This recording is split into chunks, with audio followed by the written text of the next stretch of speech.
I don't ever slow up, no I don't take shit. I got no love for the fakeness. If you wanna play tough and wanna hate this, I'll always show up. I don't ever slow up, no I don't take shit. I got no love for the fakeness. If you wanna play tough and wanna hate this, I'll always show up and make a statement. I don't ever slow up, no I don't take shit. I got no love for the fakeness. If you wanna play tough and wanna hate this, I'll always show up and make a statement. Everything I do so instinctive. Good evening, ladies and gentlemen, degenerate sleuths of the night.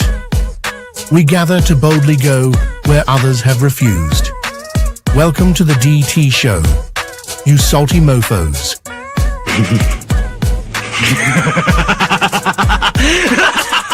A man accused of killing 4 college students is behind bars, and he has ties to northeastern and central Pennsylvania. State police say 28-year-old Bryan Kohberger was arrested this morning at a home in Chestnut Hill Township. I can't find any case law that would support that idea. That somehow a warrant would be needed for DNA left at a crime scene. We are expecting to learn more about the allegations against the girlfriend of a Boston police officer who was found unresponsive in the snow Saturday morning. I-Team sources say Karen Reed was in a relationship with John O'Keefe. She's facing charges including motor vehicle homicide and manslaughter. So, the Commonwealth just provided the court with information that causes me grave concern. The implications of that information may have profound effects on this defense and defense counsel.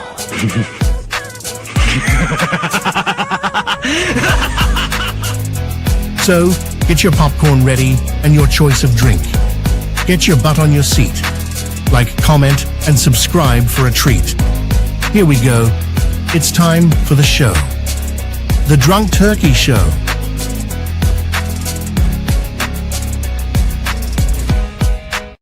What is up, everybody? Welcome back to the show. I'm Daniel. Today we have a huge show for you guys. Earlier, well, first and foremost, I need a preference. We were going to have Josh from the lab on the show, but due to some weather concerns, he's not going to be able to make it today. However, we will be rescheduling that show for a later date. So please make sure you like and subscribe. Ring that notification button, you know, the whole 9 yards. All right, without further ado, today we have some interesting stuff that has come through via the Idaho website for documents that are being dropped in the Bryan Kohberger case. And it's pretty extensive. It's kind of like a little bit of a boxing match today. One side drops some bombs, and then the next side drops some bigger ones, in my opinion.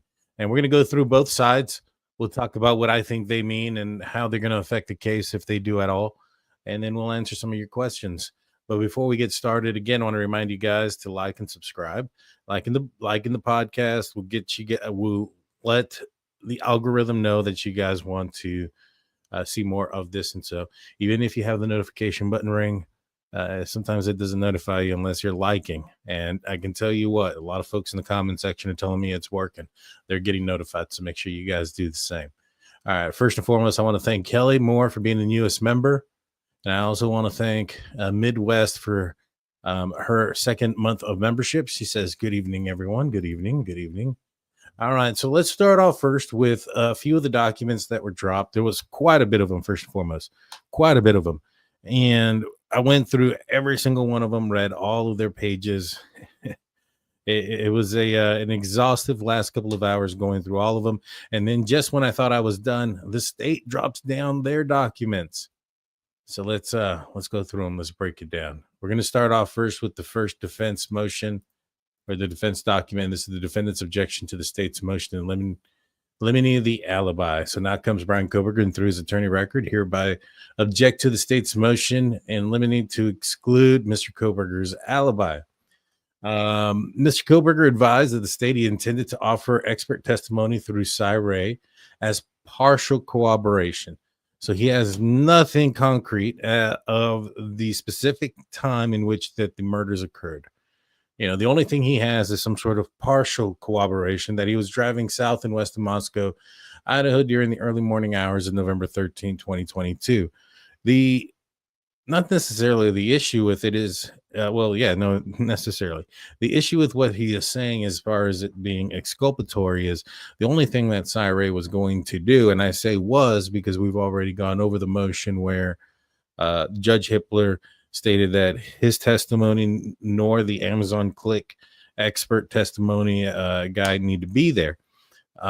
They can just kind of rely on the information that they were going to provide, which is a good thing because as you can see in this document, it's 13 pages long. There was another document about Ray, and it was like 20 some odd pages, if not longer. And majority of it was his background again, which is something that we had heard quite a bit when he testified. I think we got his entire life story. But this says here that he is intended to offer expert testimony through Ray as partial corroboration that he was driving south and west of Moscow, Idaho during the early morning hours of November 13, 2022. Partial corroboration does not cover the time alleged the state is charging documents or in any affidavit in support of search or seizing Mr. Kohberger's person or property. Partial corroboration relates to where Mr. Kohberger was during the early morning hours of November 13. So they basically right here, the defense is stating that our partial corroboration by no means covers the time of the alleged incident. This is just earlier than that, at some point in that early morning hours, but specifically not during the murders. Specifically, they're not saying that at all, right? So, but at some point that night, at another time during the early morning hours. Now, the early morning hours, that can be what, before or after, because this incident occurred at 4 a.m. So 5 would be considered early morning. When do you stop considering early morning? Maybe about what, 8, 9 o'clock? That's probably morning. So, his actions before and after are going to point to him being somewhere else. Although we know that after the murders at 4 o'clock, when his phone does come back on, he's south of Moscow, right? He's not westbound. He's not near the coast or in Walleye National Park or wherever the case may have been. He's just south of Moscow.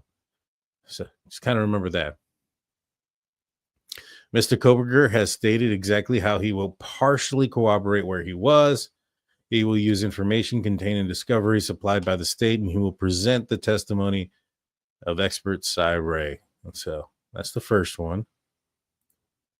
All right, next one is going to be the defendant's objection to the state's motion in limine for alternative perpetrator evidence. This is the defense is going to try to say that there was other people involved in this case. Well, let's read it on. So here it goes. Says, come now, Bryan Kohberger objects to the state's motion in limine alternative perpetrator of evidence. More specifically, the state seeks an order prohibiting Mr. Kohberger from offering alternative perpetrator evidence or argument without first satisfying the court that any such evidence is relevant and admissible pursuant to IRE 401. The argument is that Mr. Kohberger has a right to present a full and complete defense for the crimes in which he is accused. The state argues that literally thousands of tips regarding possible perpetrators were received by law enforcement during the course of the investigation, and that none of these tips were sustained with the exception of the information regarding the defendant. The state is correct that over 45,000 tips have been disclosed and tips continually to come in daily. This case is full of alternative perpetrators. So just because there's 45,000 tips and they are coming in daily and still they're somehow considered an alternative perpetrator, just mainly all you have to do is just be a tip, right? No evidence behind it. Unlike Bryan Kohberger, he started off as a tip. And then he turned into, all right, where was his phone? Oh, it was off. Oh, snap, his DNA is there. Oh, wow, he drives a white launcher that at the time didn't have a front license plate. So there's that. All right, the state has chosen to focus on Kohberger and its own peril. Mr. Kohberger will produce offers of proof related to many alternative perpetrators in this case that will meet the Idaho rule of evidence. Many alternative perpetrators can be connected to the crime. So we got a little bit of blood on the first handrail, right? On the first floor, where none of the witnesses have indicated that they had seen, heard anything that Bryan Kohberger or the alleged intruder had gone down. There was 150 people or so the night before. I mean, the big old party was going on in that area. There are some pictures out there of what was happening beforehand. You can tell from the photos afterwards when you look into the actual house, from outside, you can see the reminiscence of a party, whether it's beer, pong and game, or just red Solo cups and beer bottles and food, et cetera, et cetera. And remember, that night, neighbors described it as awfully quiet. So there wasn't a party at that house before or while the girls were not at that home. It was quiet that night, awfully quiet, too quiet. And yet, somehow that's going to be related. All righty. All right. So here's the one I think that a lot of the pro-burger nation has been clamping on. I'm really glad that they released the 911 audio so that we can hear how confused Dylan and Bethany were during that moment. They really had no idea what was going on. Now, when the transcript got released, there was some questions there. People were like, hey, there's something odd here. And then the 911 audio came out and context added to it. And they're like, oh, now it makes sense. Well, let's not jump the gun here when we see this, text message exchange without the context behind it as well. Right. But let's go into it. These are some text messages and testimony that the defendants bringing up. So here comes Bryan Kohberger, objects to the state's motion, limited to admit text messages as requested in its motion. The state is seeking to a broad scope of cell phone records for two stated purposes. One is to establish a timeline. The other is for the truth of the statements contained in the record. And truth of the statements contained, I think, are like when somebody has an utterance and just kind of says something out there, or during the time in where they're trying to figure out what's going on. And there are these utterances of truth. All right, so let's continue. The state indicated that the initial text is beginning at the time frame of 2:10 a.m. and that the text is not offered for the truth of the matter. Similarly, at the end of the time frame is a text from the University of Idaho at 1:04. The state grounds is requested that the rules of evidence and previous decision by judge. So the law of the case, when considering whether or not the text messages either an excited utterance or present sense impression, this court will have the benefit of additional information that was available previously, even if the court determined judge's decision was the law of the case, and the court has discretion to hear and decide the issues presented before the court. So the other thing that they wanted to achieve here is they wanted to achieve a clearer picture of the text message exchange between Bethany and Dylan and the calls that were going out that night. Now, not everything is here, in my opinion, unless, well, let's go through them. And then I'll explain to you why I'm not sure if everything is there or not. November 13th, this is at 2 a.m., 2:10. Dylan texts Eric Grower, the Uber driver, inquiring if he is driving. At 2:13, Eric texts DEM confirming he was driving. Maddie calls Bethany at 2:53 a.m. At 3:51, DM creates a new contact in her phone. The DM is awake at 3:51 a.m. in the morning. She created some sort of contact in her phone. She may have fallen asleep shortly after that. It's kind of weird because it does sound like it says that she was asleep and was awoken to, the dog and those type of things. And now we hear this 3:51 DM's creating a new contact in her phone. I don't know. I'm not sure what that means. And I'm not sure if there's something behind that, nefarious or not. Maybe she fell asleep right after that. I have no idea. But at 4:19, the next thing that comes through is that Bethany calls DM. At 4:20, DM calls Xana And then at 20 seconds later, she calls Kaylee. 8 minutes later, she calls Bethany, and they speak for 41 seconds. Remember, at 4:20, and there's a picture there. I think it's 4:20 and a couple of seconds there. The white car leaving at a high rate of speed that can be captured at the 1112 King Road residence, the next door neighbors. And so at this time, the vehicle's taking off while they're on the phone. 4:21, Bethany calls Xana. About a minute later, or around what says 4:21 and 50 seconds, Dylan calls Maddie. At 4:22, Bethany calls Maddie, and then she calls Ethan. At 4:22, DM or Dylan texts Bethany. No one is answering. 4:22, Dylan says, "I'm really confused right now." And so, as you can see, it doesn't sound like they actually know what's going on to a certain extent. I mean, she's saying she's confused. Nobody's answering the phone. Why call the Uber driver at 2:00? It's 2:00 in the morning. Lady's drunk. Yeah, ask if you're driving around. I mean, it's probably for something like that. I don't know if I don't know though. I don't know. 4:22. DM texts Kaylee, and then a second later she texts her what's going on. 4:23, BF has an outgoing message on Snapchat. 4:23, Bethany to Dylan says, "Yeah, dude, WTF?" And then she texts Dylan, "Xana was wearing all black." Dylan says, "I'm freaking out right now." And then says, "No, it's like a ski mask almost." Bethany says, "STFU, actually." And then DM says, like he had something over his head, like, and a little in the mouth. Bethany, "I'm not kidding. I am freaked out." Bethany goes, "So am I." Dylan goes, "My phone's going to die." It says BR, but I'm pretty sure it meant BF. "Come to my room, run down here." Then Dylan calls Ethan. Dylan calls Bethany.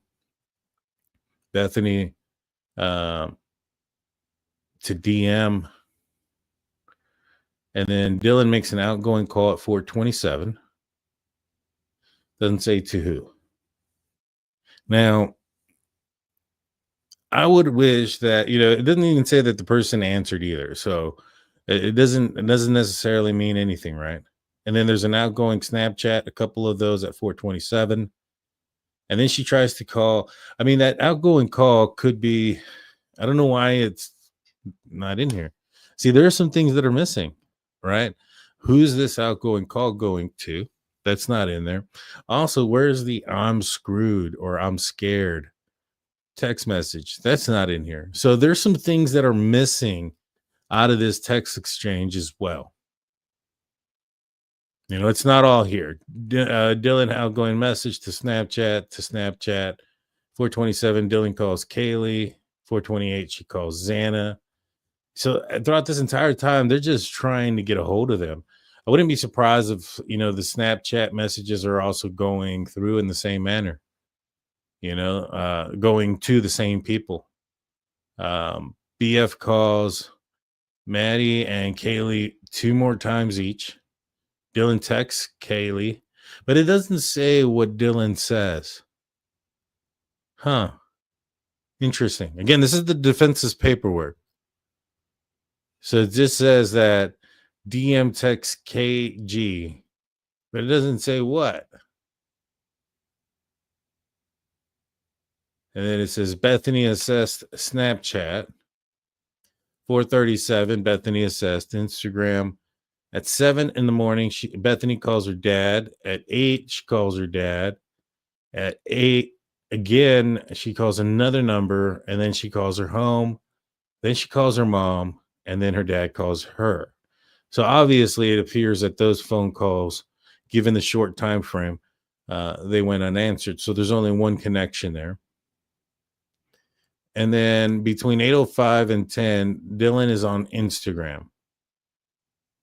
Now, is she on Instagram the entire time, or did she open Instagram maybe trying to message people? Because that's how they message folks. Some, especially kids nowadays, they use different types of social medias, whether it's cell phone, text, SMS, Snap, Instagram, Facebook, MyFace, whatever you want to call those things. All those things, they use all of them, right? And who's to say they weren't trying different avenues to get in touch with each other? But she's on Instagram, and I don't know if that means that she's on Instagram throughout that entire time, or if she opened Instagram at 8:05 and it just remained open in the background for the next 2 hours.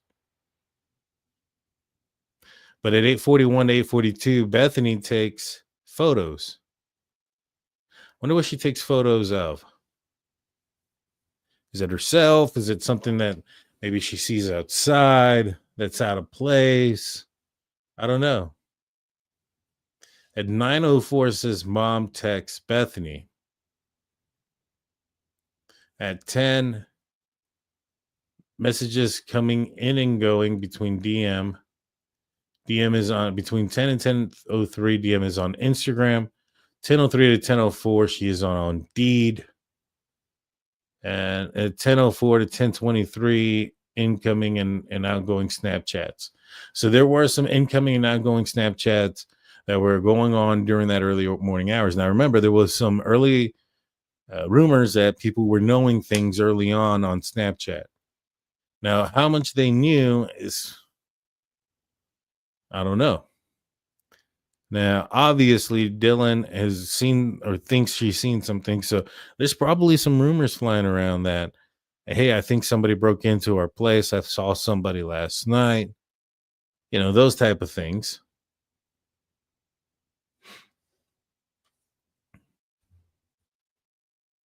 But at the end of the day, when you see them getting on Instagram, on Indeed, it's a short period of time for one. So I don't know if these are things that were open already, like tabs that were open, and the defense is trying to exploit that as, oh, she was playing on this, or she was job searching, or whatever the case may be. That may not be the case. You know what I'm saying? She may have been on Indeed, then she may have gone to Instagram on a web browser, throughout all this process, trying to figure things out, trying to message people, hit the back button, and goes back to Indeed where she was at earlier at a different time. I mean, there's a lot of things. So you're looking at a bunch of this stuff out of context. Oh, what is that? That shouldn't be going on loud. Well, anywho, that's taken out of context.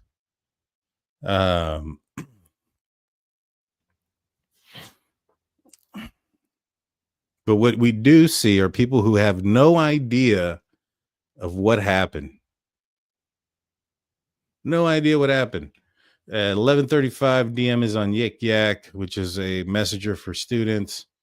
Then she's also on TikTok.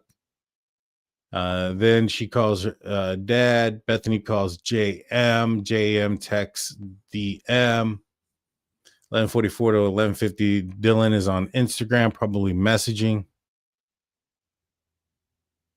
And then at 11:50, Dylan calls EA. See, so it's like right after she got off of Instagram, she's calling her. So she's probably messaging her, and then she's getting the phone call, or she's calling her at that point. No. But there's a lot of context here. Bethany texts JM. I don't know who JM is. I have an idea. We've in the Discord kind of discussed about it, of who this person could be, but we're not sure. We're not sure. Can the people get Snapchats? I was understanding that the chats were deleted immediately. Some people, it depends on how you have them saved, right? So you can have your snaps saved where you can view it for that it deletes immediately, or that it takes 24 hours. But from my understanding, like, none of those things can get 100% deleted if you have the right equipment. I don't know. Not a tech guy. Then at 11:54 to 11:55, JM texts Bethany. 11:54 to 11:57, DM is on Instagram. See, so while Bethany calls 911 and she's on the phone with 911 for over a minute, Dylan is on Instagram during that time. That doesn't make sense. right? You hear the panic and everything else. It's probably just apps and stuff running in the background, or maybe perhaps she sent a message and some message is returning, somebody's responding, those type of things. You know what I mean? But it tells you a little bit about how they had no idea what had happened. They tried calling in the morning. They probably figured it was too early. They should have gone out and looked, but if they were that scared, they should have called 911. Definitely. Definitely.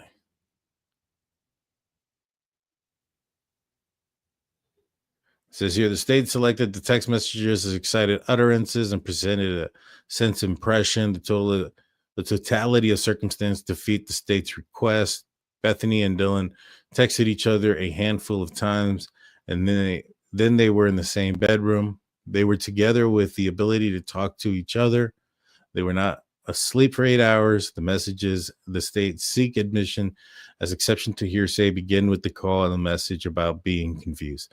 And so it sounds here like the state is the defense is going to start to argue that that Bethany and Dylan orchestrated some sort of story during the 8 hours that they were together in Bethany's room.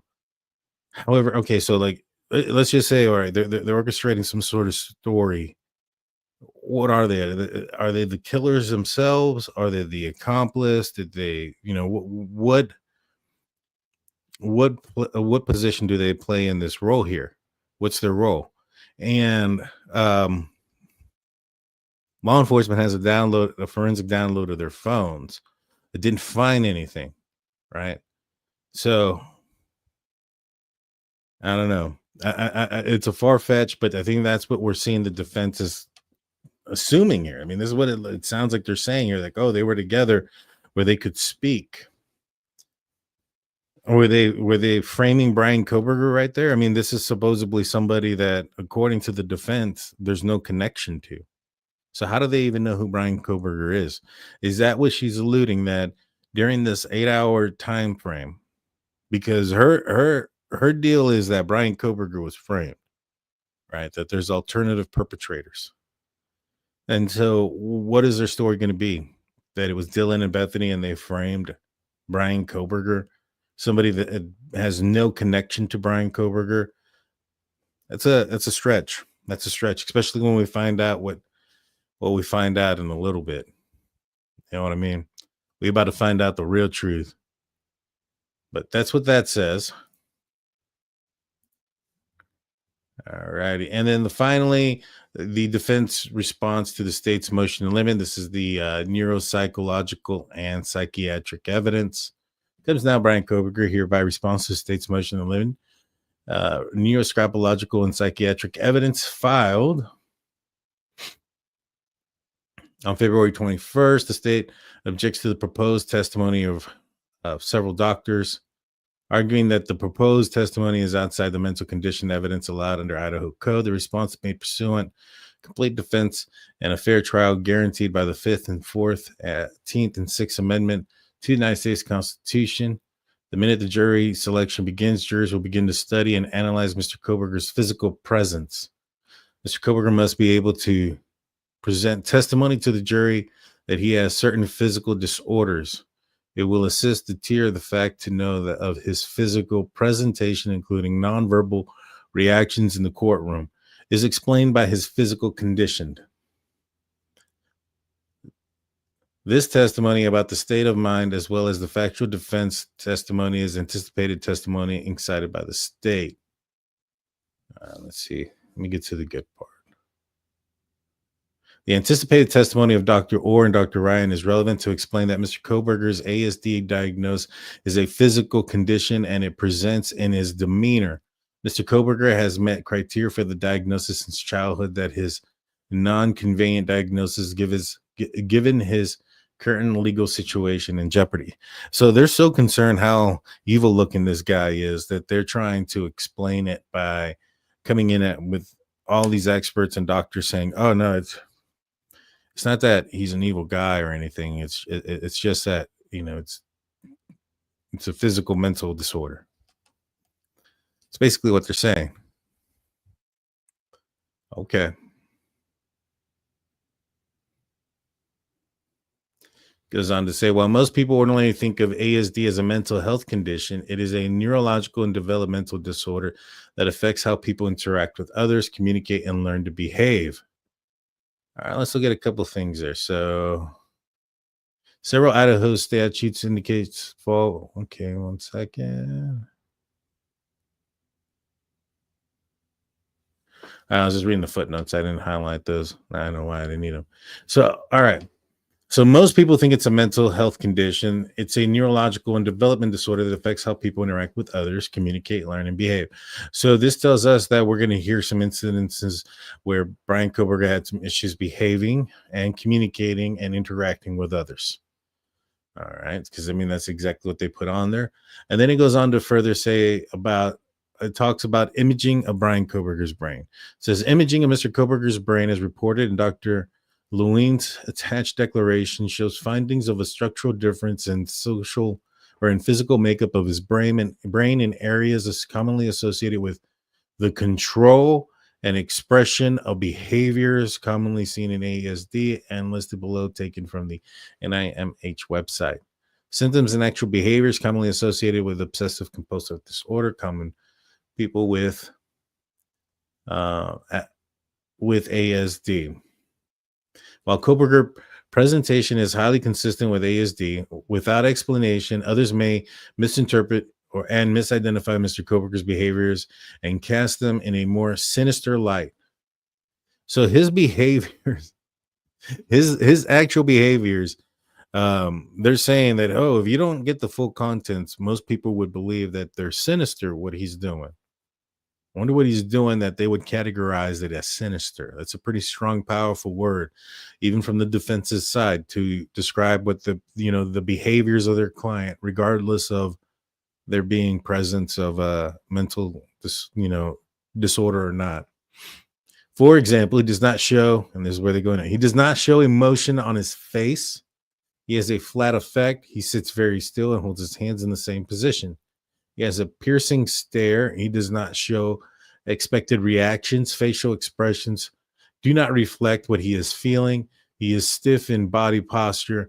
His prosody in speech, uses repetitive phrases and large words, and has development dexterity problems. When he got pulled over by the police and he was arguing, remember he was arguing about that warning he got? He didn't even get a citation, but he had to argue with that, with the officer. Yeah, he sure was very articulate in that stop, to be 110% honest with you. In all the stops, he seems very articulate. He's a PhD student, and I don't know.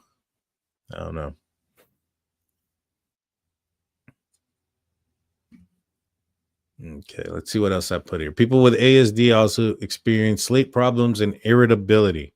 They put down a list of things that are behaviors that are common with social communication and social interaction behaviors that are common with those that are diagnosed with ASD. And they have the common ones in bullet points, but the one that they don't have in bullet points is the one that goes in that talks about sleep problems and irritability.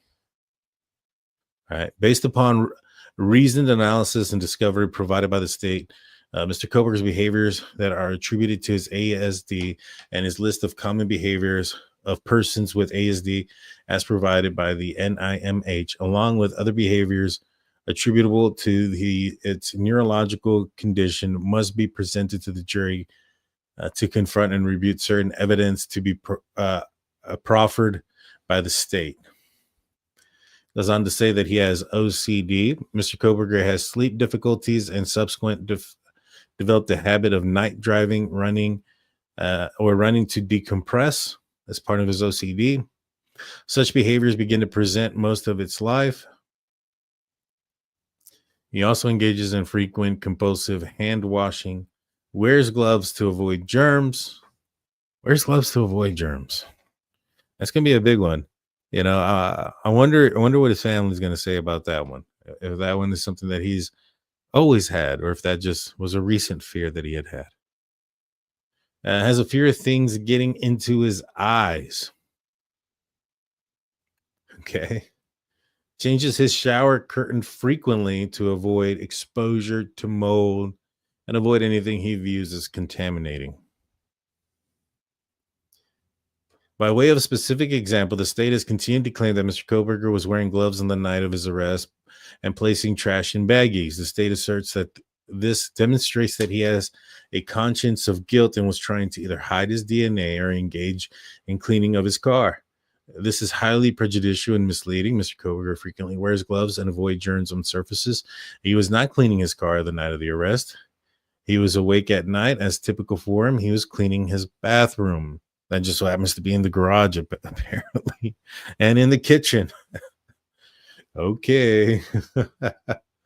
Development coordination disorder. Mr. Kohberger suffers from deficits in fine motor dexterity, and visual motor function. He has experienced these physical impairments all of his life.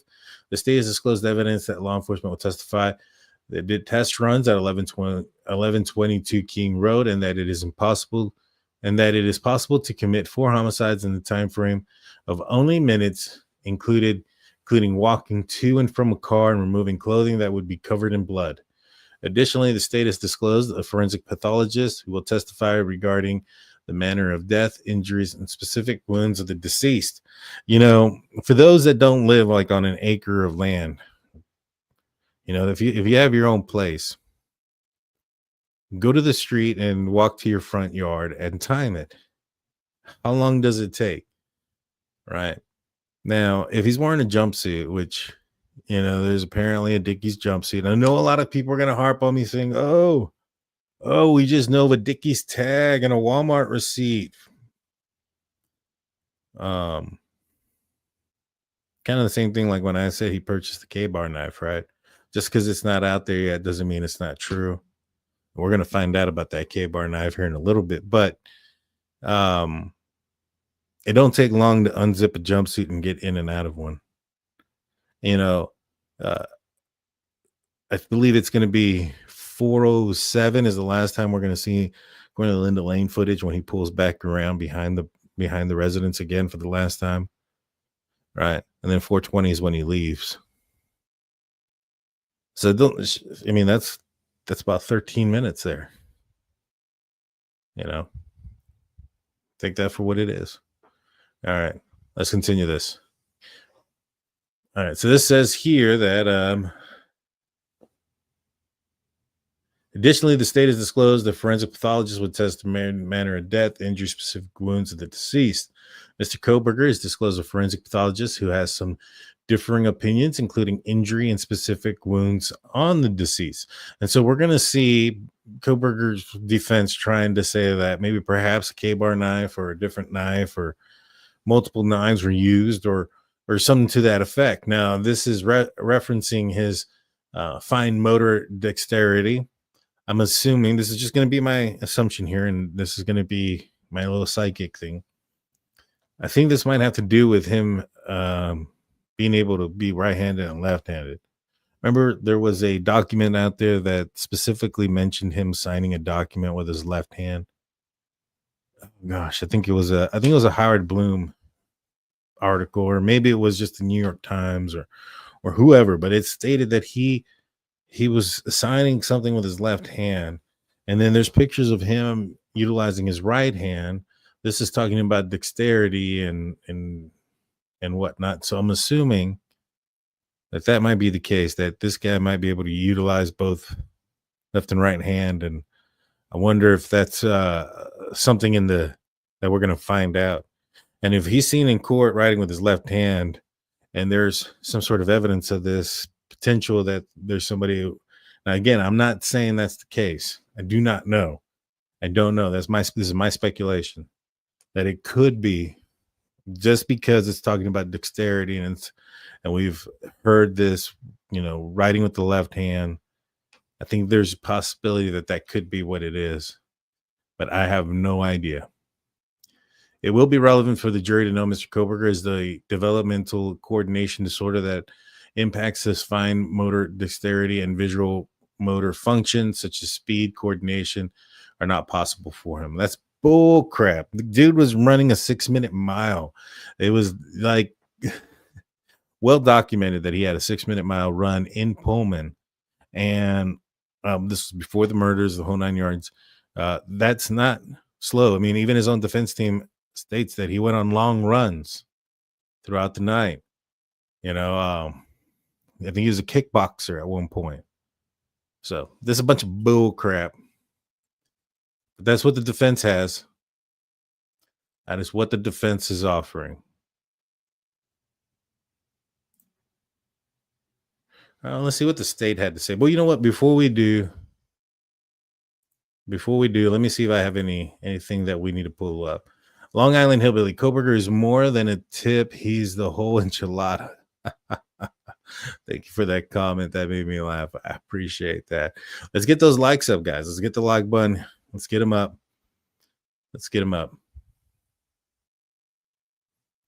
All right.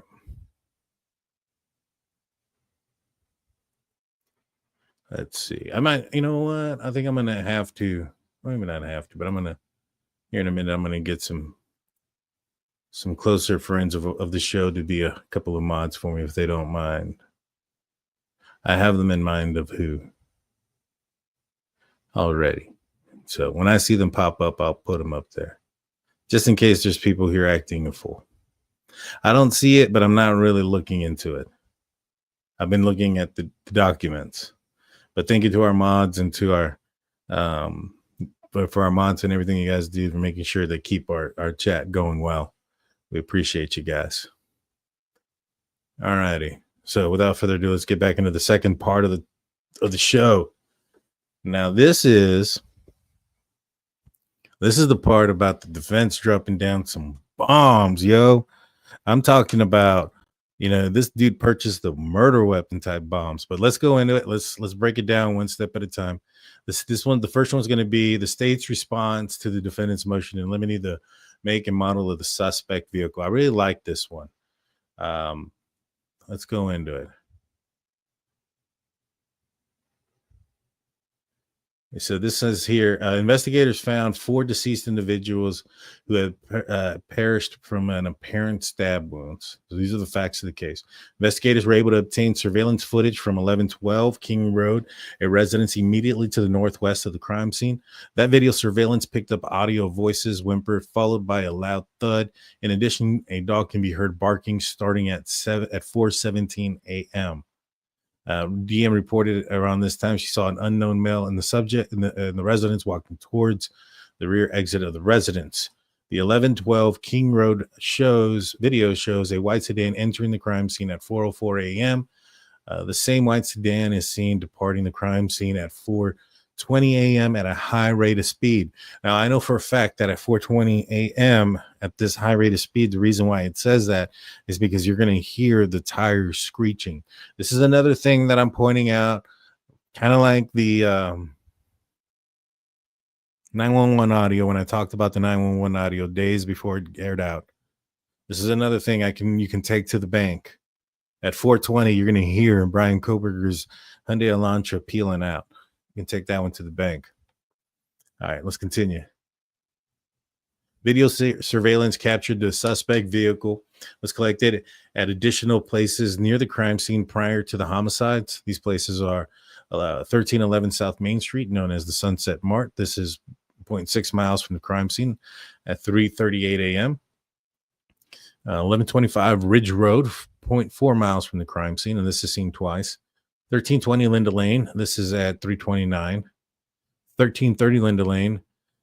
This one is seen several times at 451 Paradise Drive. That's a new address for me, guys. I didn't know about the 451 Paradise Drive.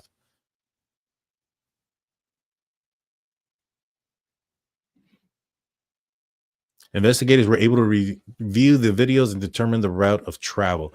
Investigators provided a video footage of the Federal Bureau of Investigation to determine the year, make, and model of the suspect vehicle on the 1112 King Road surveillance. Payne's affidavit, page 7, forensic examiner Anthony Emel reviewed multiple videos and still images. According to Emel's report, the multiple submissions media were reviewed and independently and collectively to identify the question vehicle's make, model, and year.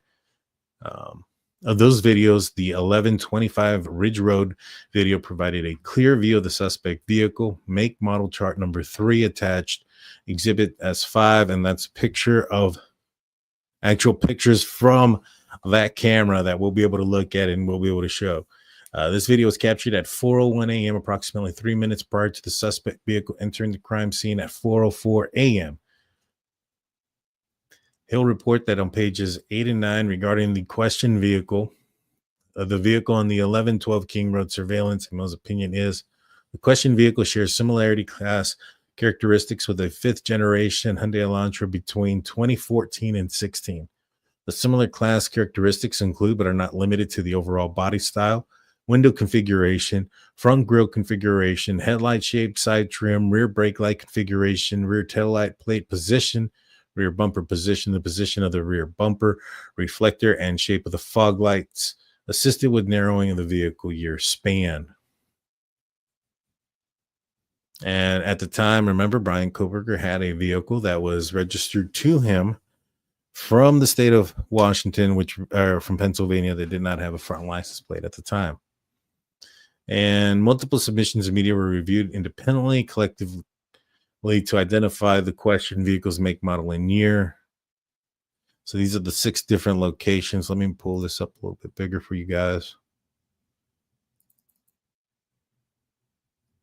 And I like how they have these in order. And the good thing about this is you can see here, and I know on TikTok you probably aren't going to be able to see this, but I'll talk it through. What you have here is, let me back it up, is basically that street that goes from the 700 block of Indian Hills Drive straight across to Taylor Avenue, from Louder Avenue, which intersects with King Road intersection. And so you can see from one spot to the next, boom, boom, boom, where he is spotted on one video that, all right, the next place he would have passed by is right here where there's a camera, and he's passing by at that time. And so you can see these movements, and we find out that Paradise Drive is just slightly south. It's down here. Yeah, where'd my mouse go? I don't know why it's disappearing. All right, the videos capture footage in the middle of the night of approximately 3:35 a.m. to 4:07. From the review of the surveillance videos, investigators were able to determine the vehicle's path of travel based on witness direction and travel associated with timestamps. The 1125 Ridge Road video, which adamantly provides the best view of the suspect vehicle. The video was taken at 4:01, approximately 3 miles from the crime, or 0.3 miles from the crime scene, based on the 11-12-25 Ridge Road surveillance and other video surveillances. Investigators can determine the suspect's path to travel. So he was just kind of doing a loop right there at certain points. You see that? It takes approximately 3 minutes to travel from 1112 Ridge Road to 1122 King Road. A logical application means that the vehicle's characteristics of a 5th gen Elantra is the same vehicle on 1112 King Road, camera at 4:01 a.m.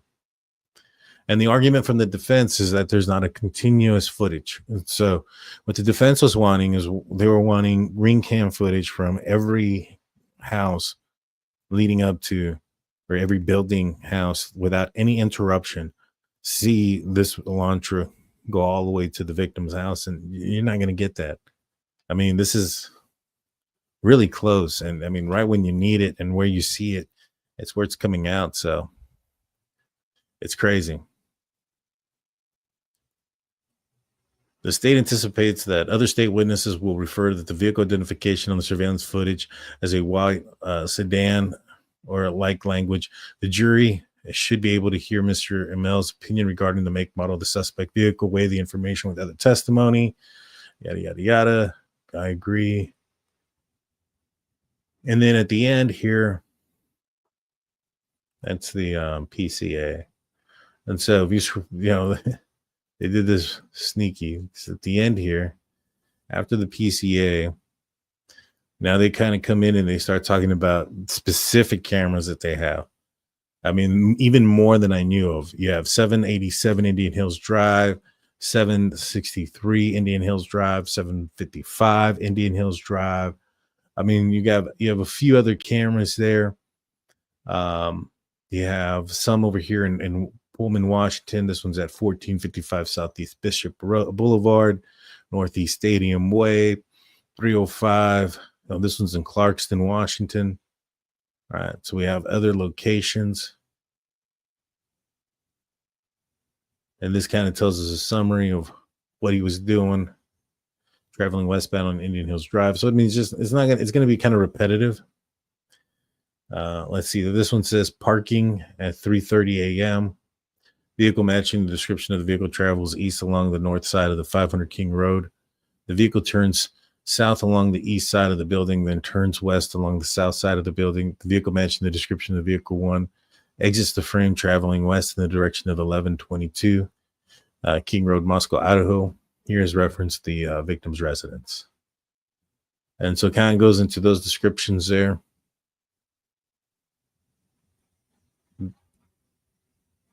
And give you a play-by-play of what he's doing.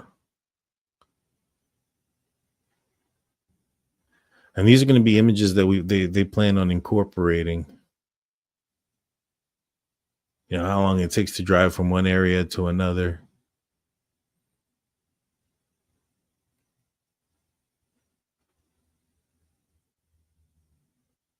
And then at the very, very end, there's this interesting picture here.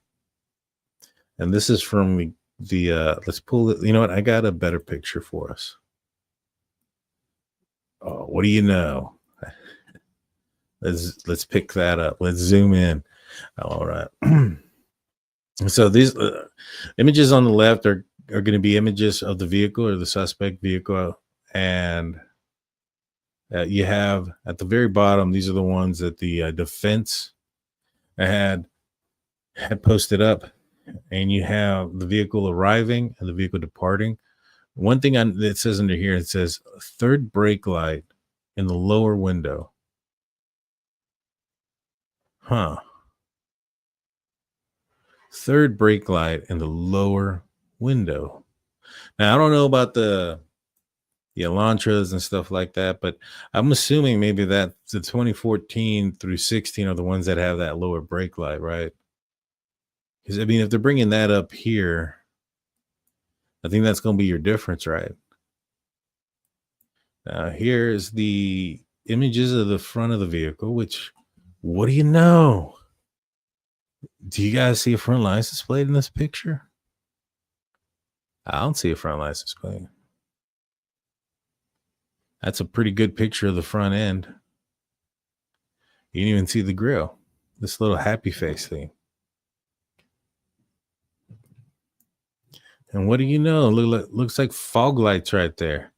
It's not an opening like the other ones, the 2013, 2011. They have an opening right here. The 2015 are the ones that have the fog lights, I believe, right there. No license plate. You can even see the line right here. It's definitely an Elantra. Second line there. Tail light extending over the wheel. Tail light extending over the wheel. Headlight doing the same. Headlight doing the same. Same configuration with the windows. And look, would you look at that thing right there? Is that a fin? Is that a fin? Did the 2011 to 13 Elantras have a fin? The Bryan Kohbergers have a fin. I don't even know. I think it did. No.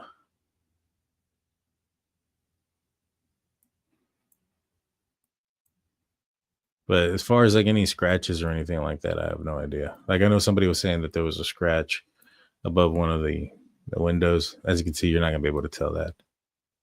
It's too dark. Too dark. Interesting stuff there. Interesting stuff.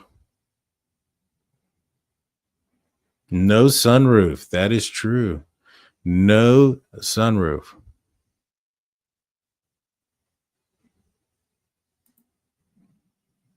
No sunroof. No, and this you can't tell is tinted. I know some people are going to be asking, is it tint? That's not tint.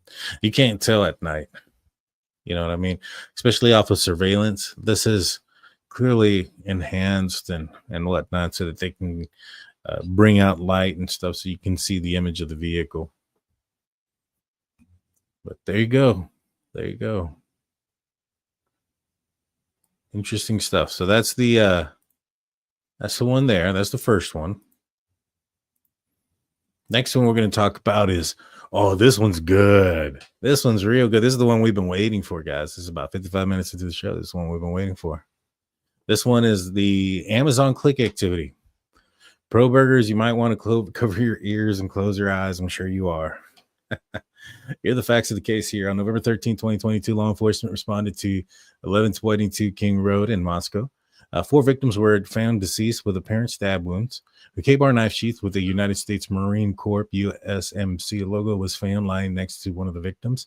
Bryan Kohberger's DNA was found on the KBAR knife sheath found on the scene. On April 26, 2023, the state applied for and was granted a search warrant for Bryan Kohberger's Amazon.com user activity.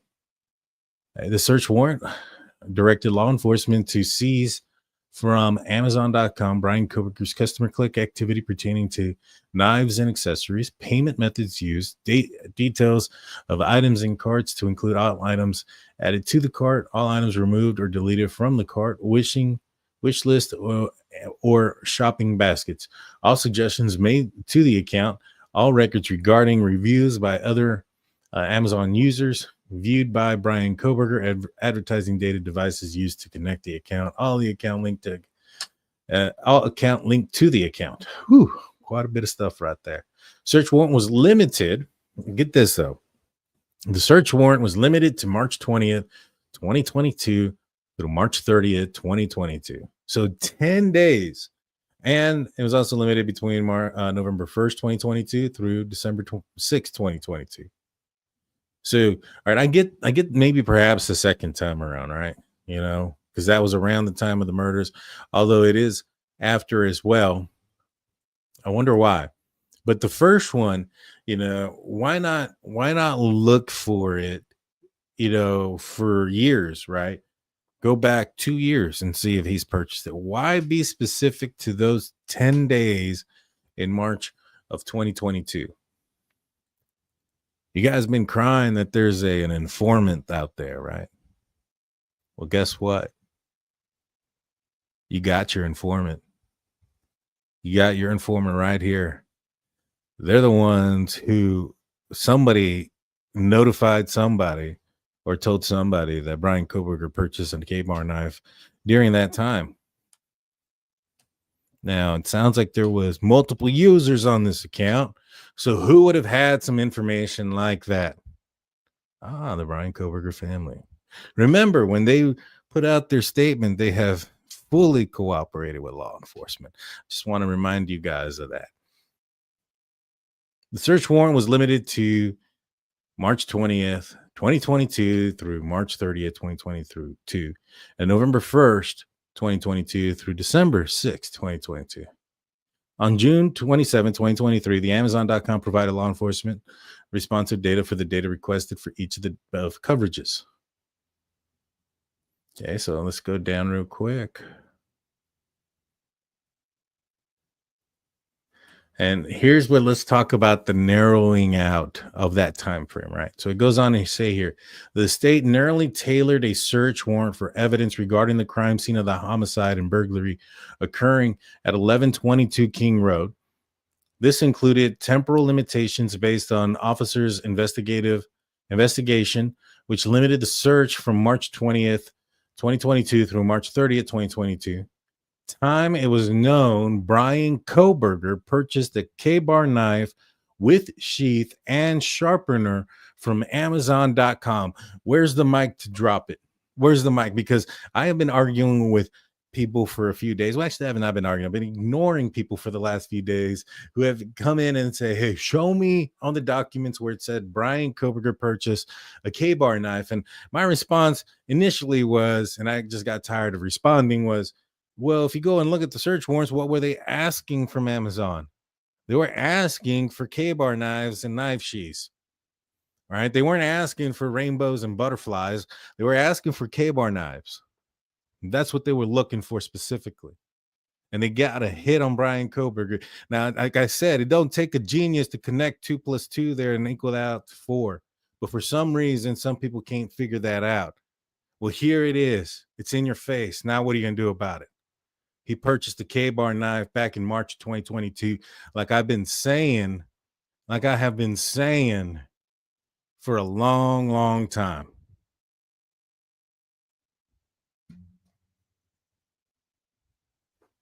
It is what it is. The pro-burger support movement, I hear, is dropping. All right. All right, let's continue this. And November 1st, 2022 through December 6th, 2022, the time right before and after the homicides. Kohberger's entire click history, items related to knives and accessories, was not relevant. Without any legal basis, the defendant claims the state cherry-picked specific clicks or purchases out of the Amazon click history. This is simply not true unless you consider... Well, where'd I go?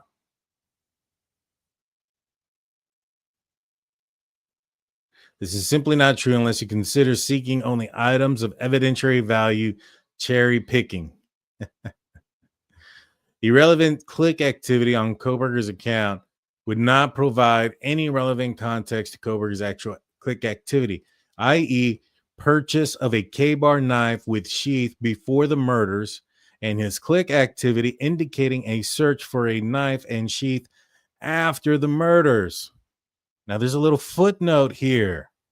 Let's read the footnote. The defendant argues that the Amazon recommendation system influenced what users see and click on defendant's MOT at 3. But it is purported use of AI technology is not relevant. Even if an algorithm might suggest certain products to a customer, the algorithm would not cause the customer to repeatedly and over the course of several days browse web pages relating to KBAR knives, sharpeners, and sheaths. All right, let's see. Let's continue.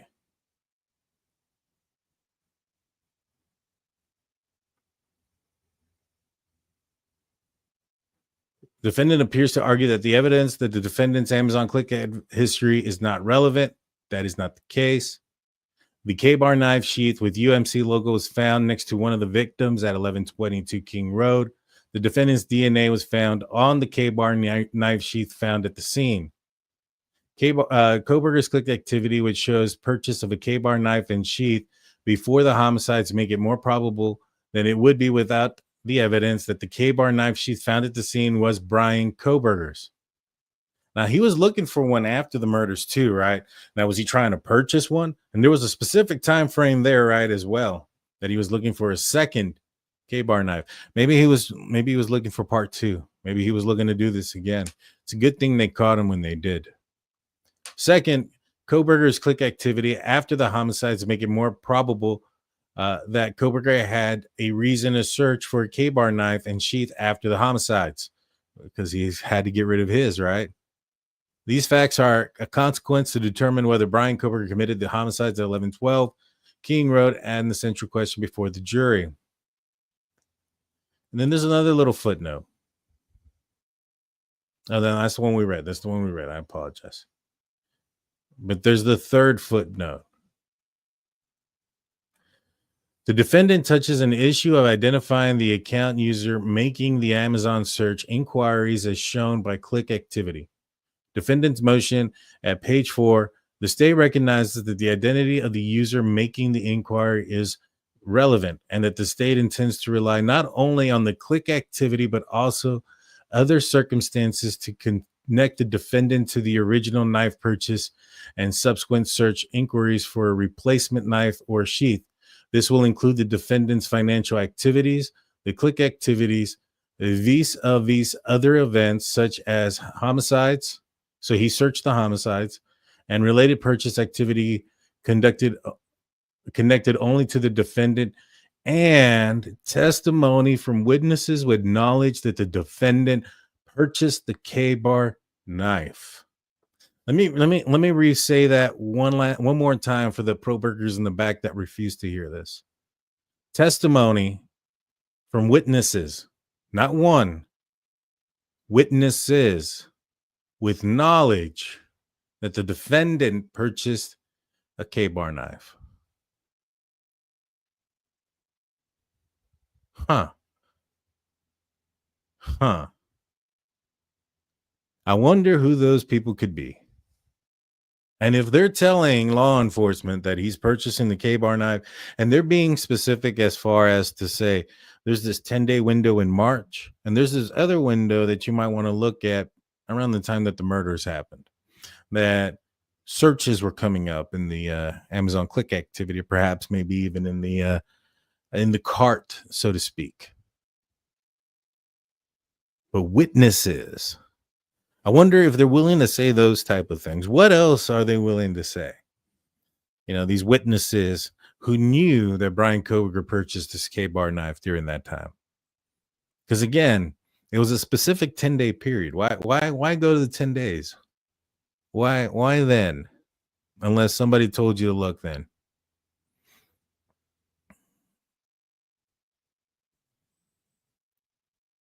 Can people say boom? there's a witness, and it sounds like more. And I would, if I was a betting man, which I'm not, because I only bet if I win, I would bet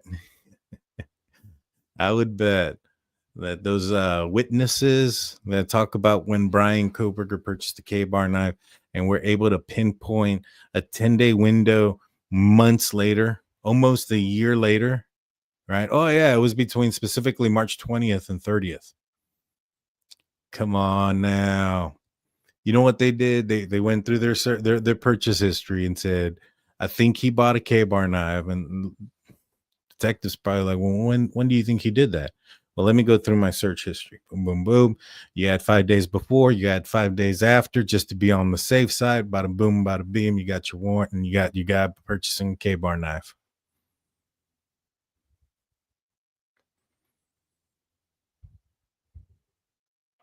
There it is. Again, I believe the wording that Bryan Kohberger's family used was, we have fully cooperated with law enforcement. I think this is another indication of that. Guys.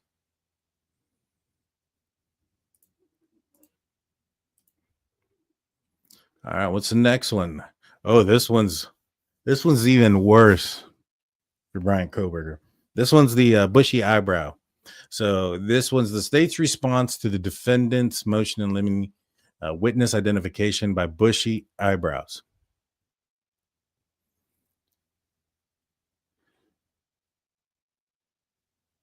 And so basically, I'm just going to kind of paraphrase this because there's a lot of pages here, and I'm just going to take what it mostly says.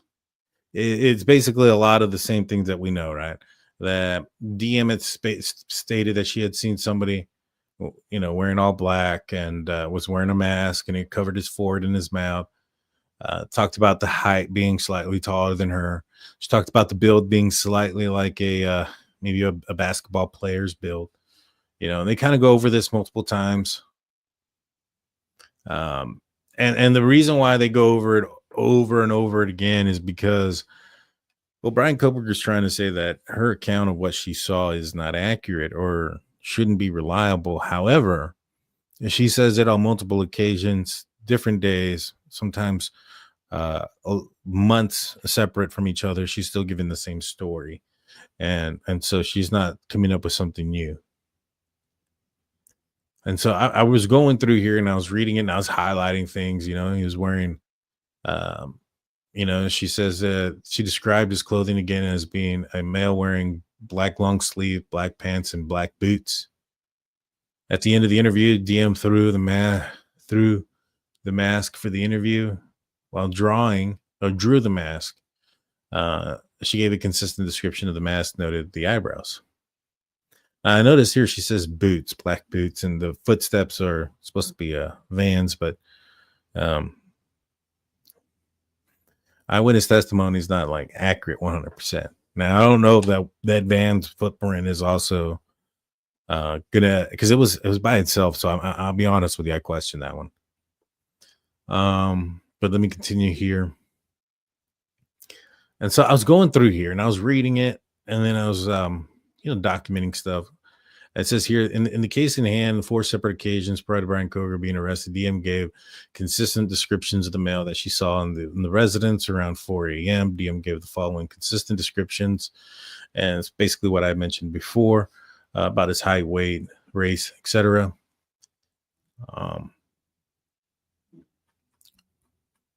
But at the end, this picture pops up. Now, what this picture is here, this is a picture that Bryan Kohberger allegedly took.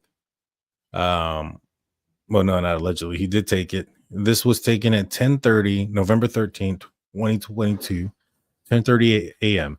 So about 6.5 hours after the murders. All right, let's look at a few things real quick. Let's bring back my picture. All right, so here's the original. He has his shower curtain here. It's got the shower curtain. All right. Some people were looking at maybe this looking kind of odd. Is it just a shadow? Is it a bruise? His mouth looks kind of weird. That looks kind of kicked in a little bit. A little indentation there in the lip. But his hair looks weird, right? Like, did he dye it? Is it stained? I mean, look at those bushy eyebrows. I mean, the guy also looked like he's on meth. I'll be honest with you. That was one of the things that I was trying to explain to a lot of people. It's like, man, this guy looks a lot healthier in jail. I mean, let's break it down. What he was supposedly would have done that night, right? He would have been up and down all day on Saturday. Maybe slept Friday night. I don't know. Maybe doesn't sleep at all. But Saturday up all day, commits the crime at 4 a.m., right? Doesn't go home and sleep after that. He goes on this weird drive for about an hour, and then he goes home. But by the time he gets home and stuff, he's back at the residence, and according to the documents, he's not in the area. He's not, within, just the towers that service the King Road residence. Documents indicate that he's at the residence at 9 o'clock in the morning. And then he goes to Clarkston, Washington after that. Doesn't get home till 8 o'clock. To have committed a quadruple homicide and do all that driving and everything else that comes with it, I asked the question, do you think he's on something? That was my question I asked. I mean, look at this guy. Let's see. Look at his hair, though. Look at that. Look at the color of his hair. Now, he hasn't dyed his hair in prison, I doubt. I mean, maybe that's something in the commissary. I have no idea. I've never been. But he doesn't appear to be a guy that kind of needs it, right? And look at that. Like, and for those that aren't able to see this, I apologize. Go check it out on YouTube. Those that are tuning in on the TikTok. We're looking at a picture of Bryan Kohberger's hair. Just hours afterwards. If this was hair dye, I don't see the stain on his skin. I don't see a stain on his skin. Let's line it up a little bit so that way you guys can see what I'm talking about. It's on his eyebrows too. His eyebrows are up too. Yeah, his eyebrows are red. Not all of them. As you can see, like on this one, like on the outside, it doesn't look as red as the inside.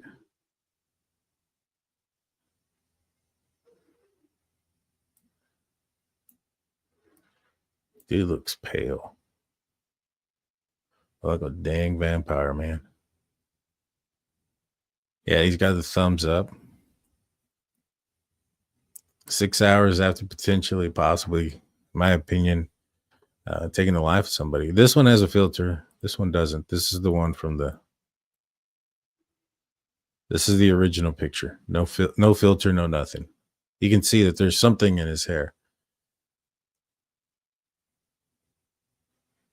I'd wondered maybe perhaps he put some sort of gel material in his hair, so that way it doesn't fall out. It stays on there.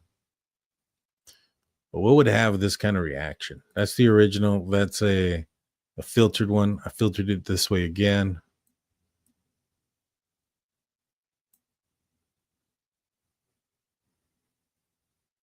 Looks weird.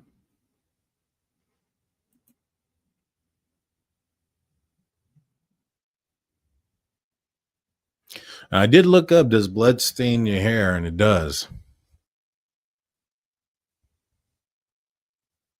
I'm not saying that's what this is. I'm not saying that that's blood, but no cuts on the hands. But there wasn't any blood found at the scene from Bryan Kohberger's. What time did he go to the Albertsons that day? Did he go right after this? Probably. Because I think he was there at 12 something. He was at the Moscow Idaho house until about 9:30. Then he went back home, and then it says that at 12 something he's at the Albertsons.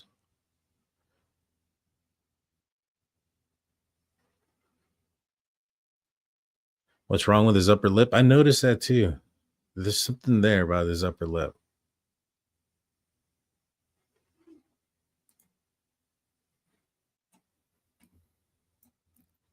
It's that hair, man. Something about that hair and the coloring of that hair just kind of screams. You know what I'm saying?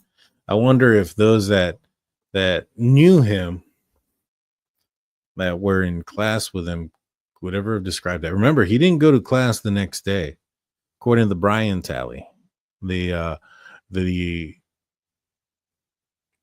guess was it the document that a couple of females were documenting at WSU, documenting Bryan Kohberger's certain behaviors.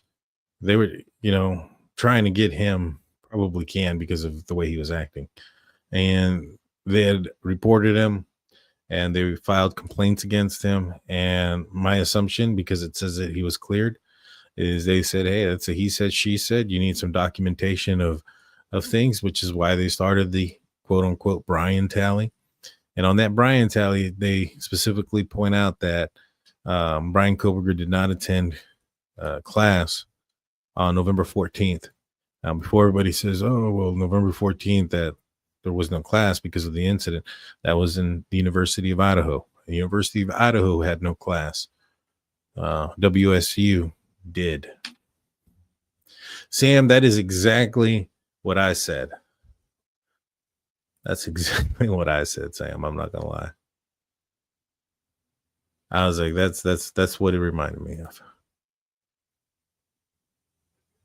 All right, let's go through some super chats. Elizabeth comes in saying, I have an iPhone, trying to become a member. If you go to the thank you for your super chat. If you go to the description, it'll say become a member. Hit the link, and that link will take you to become the newest member. We appreciate that. Elizabeth. Oh, seems like you got it. Thank you. And CR, I'm going to be posting up a new Discord link after the show.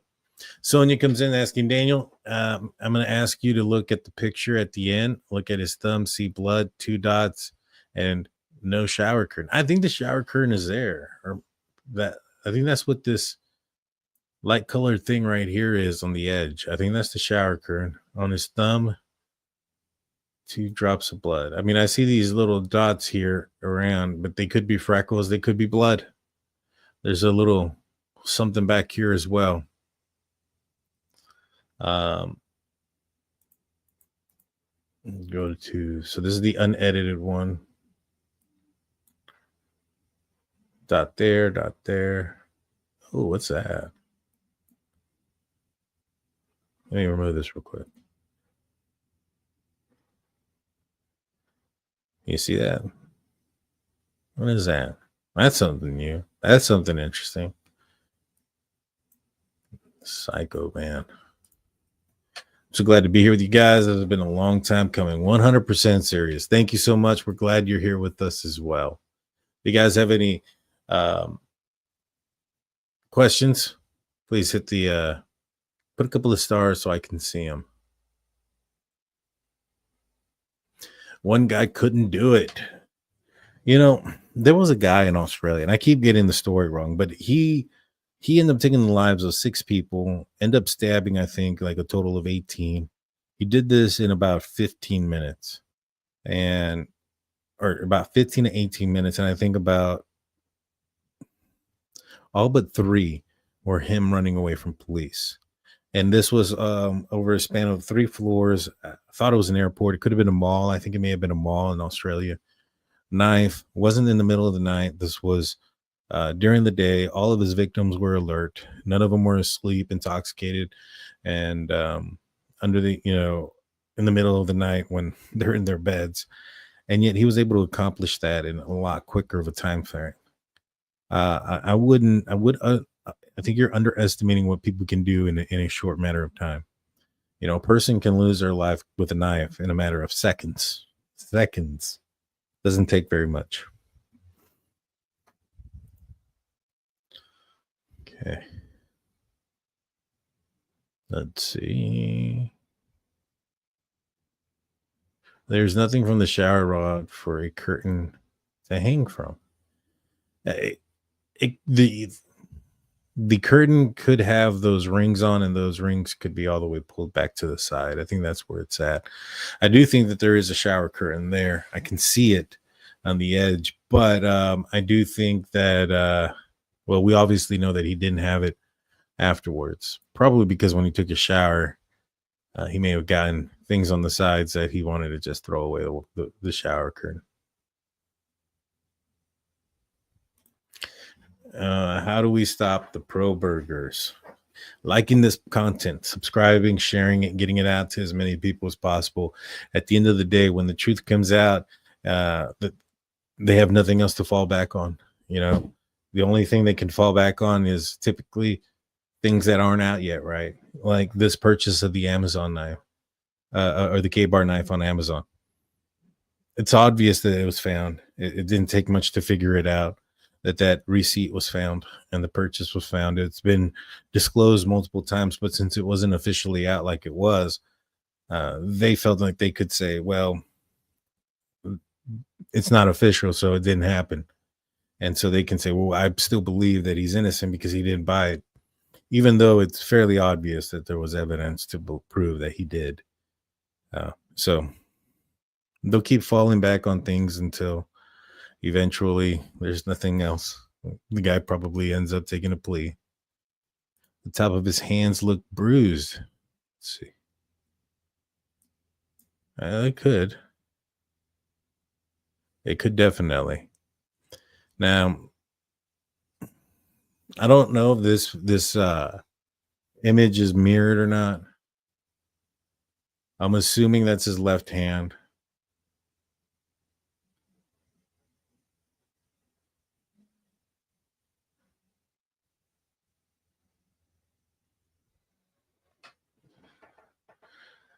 Let's see.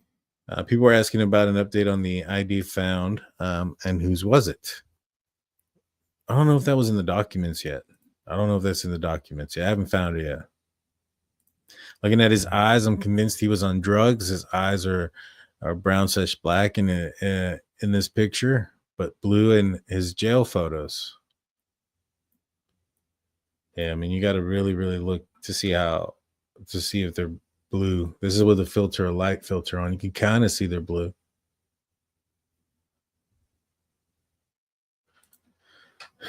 Was it common for Kohberger? See, this was taken on a Sunday morning at 10:30. This is before he went to Washington.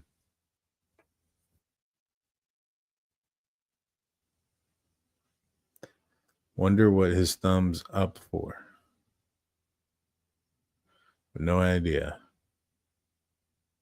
There it is. There it is. Yes, Daniel. In Australia, it was a shopping center. Terrible rampage. There it is. Not making anything up, guys. Crimes, like horrible crimes, have happened in a short period of time. It sucks. Cian comes in with a $10 super chat saying, I don't think he would have taken a pic with evidence. Also, he doesn't seem like a selfie people. Wonder if he was the kind of picture a lot. Maybe this was taken for some kind of alibi. if his hair is stained with what it could potentially be stained with, or maybe perhaps he did it as premeditative, right? Like, hey, I know that blood can stain hair, so maybe he dyed his hair red a couple of days before, which is pretty jacked up. You know what I mean? To mask in case there was some sort of stain or whatever the case may have been. Um, but if that's a stain, I think he probably did it self gratify himself later. Be 110% honest with you. These people are some sick people. What's in his ears? I do believe it's blood in his hair. He's so proud, it seems. That's what I would think. Those look like some sort of headphones. Not with headphones that you would they're not iPhone headphones.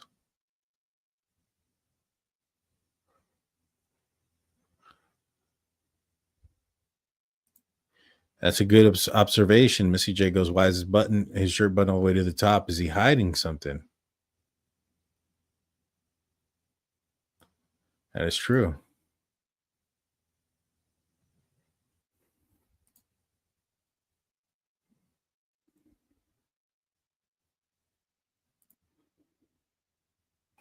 The index finger looks swollen. Do you think with his past drug use that he did this without any? I think that if he did, it aided him in being awake and stuff. Gemma, do you see a request for a plea from the defense after this?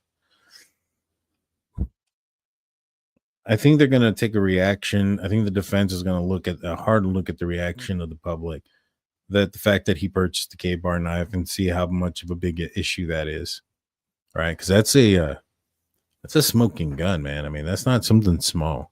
You know what I mean? And so I think that, it's because his is also missing too, right? Didn't the student say his attitude changed after the maybe this pic was the beginning of the attitude change? I think it was. And that is exactly what he said, or what was said.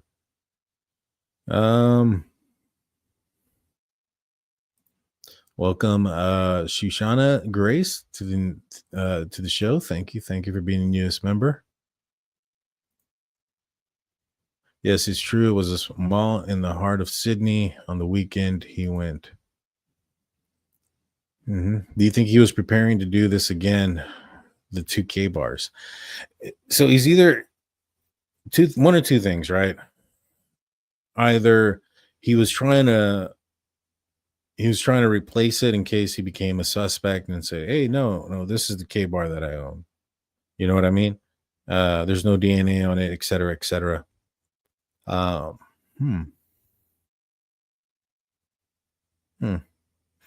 wonder if he would have gone to other links, if he was going to go and purchase to replace that, if maybe he would have gone to another link to replace other items. I mean, an Elantra is not something that is hard to come across, right? You can go to a junkyard and get a couple of chairs for probably a couple $100 cash somewhere at a pick and pull. Never know you were there. Or replace those out. Maybe that's the reason why there's not much DNA there. But is it possible that he was, maybe he was going to do it again? Was there a physical at the doctor's office after the crime? We haven't seen anything yet regarding that appointment. All we know is that he went into that appointment, from somebody. Why take the pic sending it to ? That's a good question. Why take this picture? I think it's for himself.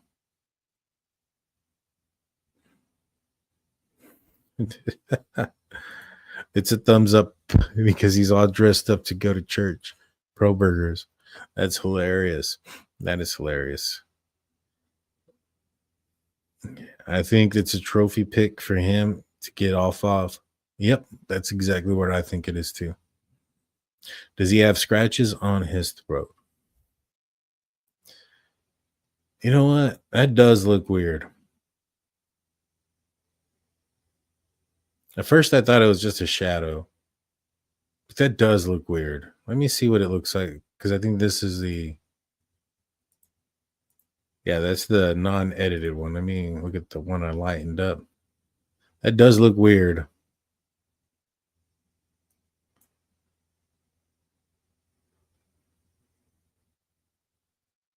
Now I will say, and we'll go into this part real quick. The inconclusive data. The state is not conceding that the DNA under Maddie Mogen's hand was Bryan Kohberger's. They're sticking to their guns, and they're saying that it is inconclusive, and it's still an opportunity that it could be his. Right? That there was a 3-person sample, one being Maddie's, and the other 2. They did a couple of tests on some folks, including Bryan Kohberger, and it came back inconclusive. So that's one thing. This part right here, this is the state's response to the defendant's motion in limine for the use of the term psychopath or sociopath.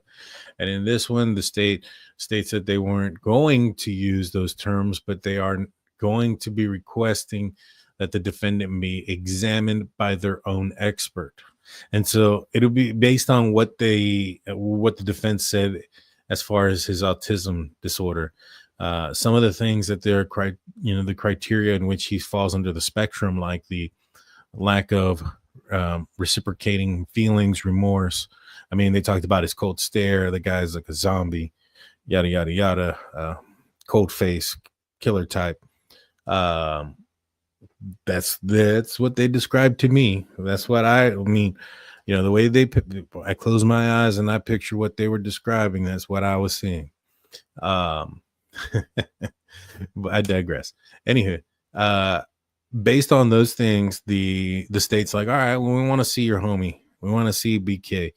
We want to have our own expert and see if maybe perhaps those words that you're hoping aren't used, maybe perhaps better fit the criteria of what he falls under as far as his mental disabilities. Maybe it's not so much autism as it is he is in fact a sociopath or a psychopath, which I'm sure we'll probably find out that he's both or one or the other. I don't know. I'm not a doctor. And then lastly, this one is the 911 call, and there's not really much in there. Hold on. State ignores previous on blah, blah, blah. Oh, yeah, no, I read all this. It wasn't very much. They don't want the 911 call in. The 911 call was not contemporaneous with DM or BF stated awareness or something was happening in their house. 8 hours passed until they called for friends to come over to the residence. Yeah, they were just kind of arguing that they don't want that in there because, as everybody could hear, the girls didn't know what was going on. They had no idea what had happened. They were just as confused. They were trying to figure it out, even in that moment. And then you can also hear in the background the discovery of the bodies, and also the crime scene for the first time. So, of course, they're going to want all that out. But yeah, that's what a day. I mean, I'm not going to lie. The first drop there of documents from the state or the defense, it was, I heard it. People were messaging me saying that the Kohbergers were going crazy, that this was their Super Bowl. This was their champion. They had their throne ready. And then it all went to hell. Their star quarterback turned to Deshaun Watson as far as Bryan Kohberger goes. All right. So let's see. Answer a few questions and then we're going to call this one a show. Is there any photo evidence other than the selfies or is this random? I have no idea if there's any other photo evidence at that time, but this is a selfie that Bryan Kohberger allegedly took at that time, shortly after the murders, that the state is using. Now, I'm fairly positive there's more images that they're going to be using out of that camera. That's just one. Let's see. Hey, what's going on? I do have a Cash App. Let me put the banner up. I probably should put this up there more often. Here it is. It's a Drunkturkeyshow is the Cash App. Thank you so much, Jeannie. I appreciate that. I appreciate your support. And haters gonna hate. Thank you. Boom. Yeah. Well, haters definitely gonna hate today. Yeah. That's for sure. Daniel, where did this photo come from? It came from the bushy eyebrows document. Right here. It's the page 17 of, and they also have a picture of his driver's license. When it expired. Hey, your driver's license expired, Mr. Kohberger. Let's see. Issued September 2020. He's 6 foot. Male, blue eyes. That's your hero. But yeah, no, this is the State's Exhibit S5, S6.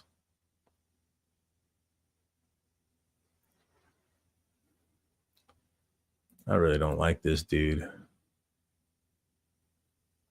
You can just tell. I mean, the guy's got some stuff in his hair, everything that's happened. This guy's just a nutcase. Well, I appreciate everybody that's tuned in. I want to say thank you all.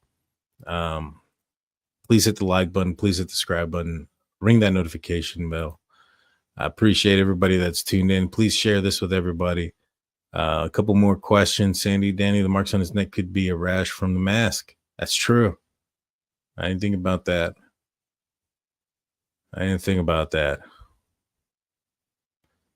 I appreciate everybody. You guys have a great night. I'll be back on probably Friday or Saturday, one of those two, unless some more documents drop out.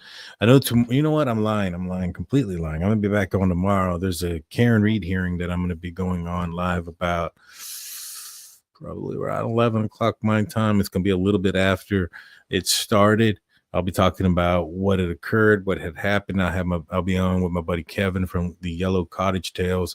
I think he's going to have perhaps Jen Coffindaffer on, and other groups that he speaks with on his side of things. We've had Jennifer Coffindaffer on. Go check out the FBI episode on Bryan Kohberger that we did not too long ago with Miss Coffindaffer. It was a great episode. I think you guys would enjoy it.